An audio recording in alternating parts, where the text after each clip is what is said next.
মঙ্গলবাড়িয়া লিচু বাগান দেখতে আসলাম। নিকলির আমার দুই বন্ধু আসছে, আর আমি কোঠায় উপজেলা থেকে আসছি, গোছাটা থেকে। তো আসলে আসলে খুবই সুন্দর, মানে এই যে রাস্তাটা বা পাকুন্দি উপজেলার বা এটা তো পাকুন্দিয়া পৌরসভার ভিতরে পড়েছে না? পাকুন্দিয়া পৌরসভার ভিতরে মঙ্গলবাড়িয়া, এখানে মঙ্গলবাড়িয়া মাদ্রাসা আছে, মসজিদ আছে, আসলে দেখার মতো জায়গা। মানে আসলে রাস্তার দুইটা পাশে মানে লিচু বাগান আর লিচু বাগান, আর ওনাদের বাড়ি তো লিচু বাগান, মাদ্রাসার ভিতরে লিচু বাগান। এই যে স্কুলের ভিতরে ওনারা লিচু বিক্রি করতেছে 500 টাকা শ, না কম বিক্রি করে আপনারা?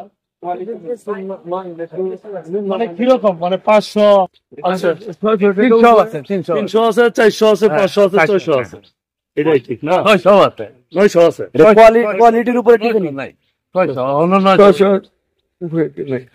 আরেকটা যে আমরা রাজশাহী থেকে আসে যে বড় বড় লিচু গুলো, এটা কি আপনাদের এখানে হয় না? না না, রাজশাহী আমরা লিচুর মতন মিষ্টি লিচু রাজশাহী দিনাজপুরের লিচু। ও আচ্ছা, সবচেয়ে মিষ্টি মিষ্টি, তবে ঘ্রাণ ভালো, বড়। আমরা খাই দেখাইছি কাইলে সুস্বাদু না। আর আমরা আছে। আবার বলেন কি, 3টা গুণ বলেন কি?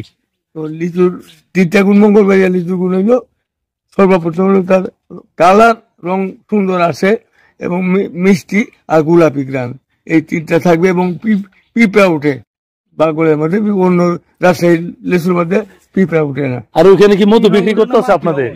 লিচুর ফুলের মধু? লিচু ফুলের মধ্যে। ও আচ্ছা আচ্ছা। এই কয়টা দোকান আছে? শুধু এই দোকানে বিক্রি করে? এই দোকানে বিক্রি। আচ্ছা আচ্ছা। এখানে আছে প্রতি বছর গাজীপুর থেকে একটা কোম্পানি আছে।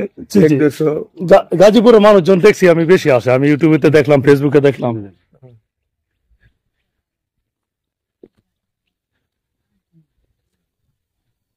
কত সওয়াল থেকে?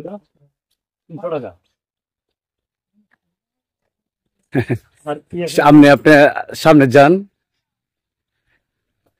যেদিকে দু চোখ যায় শুধু লিচু বাগান আর লিচু বাগান, আসলে দেখতে আসলে মন জুড়িয়ে যায়। এখানে কেন জালি দেওয়া হয়েছে, নেট দেওয়া হয়েছে, আপনার দেখা গেছে আপনার অটো দিয়া মানে বাচ্চা গুলা মানে টান দিয়া ছিঁড়া ফেলায়, যার জন্য এখানে আপনার এই মানে জাল দিয়ে রাখছে, যেটাকে আমরা নেট বলি ইংলিশে। আসলে দেখার মতোই, সবগুলো এই দেখার মতোই। ঠিক আছে, তো আসলে আমি এখন বিদায় নিচ্ছি, আমি আজিজ বিদায় নিলাম।